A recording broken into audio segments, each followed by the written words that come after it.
The next preference that I want to talk about the support for with BoxCutter is if we press Alt W and start it, we could press F4 and bring up our preferences. And in our preferences, we want to go ahead and enable emulate numpad, or yes, emulate numpad. So emulate numpad's right here, and we'll also talk about emulate 3-button mouse, which is basically in the same panel. So we won't be saving our press on that one.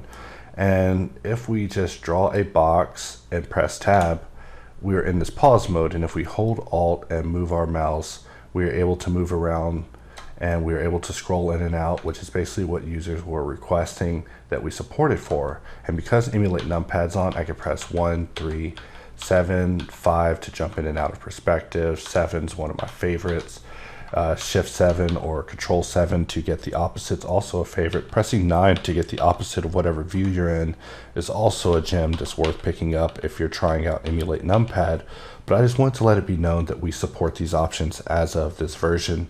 Of course, I believe we supported them in previous versions, but I double checked to make sure that we support them adequately for this version. So hopefully users of all types and workflows can be able to get BoxCutter to work in a fashion that fits around the type of workflow that they are used to. In fact, if you're looking at a shape from top view, for example, like this, we've made it where whenever you shift click a dot to translate, it will no longer apply, versus you had to previously be looking at it in perspective and specifically grab this dot.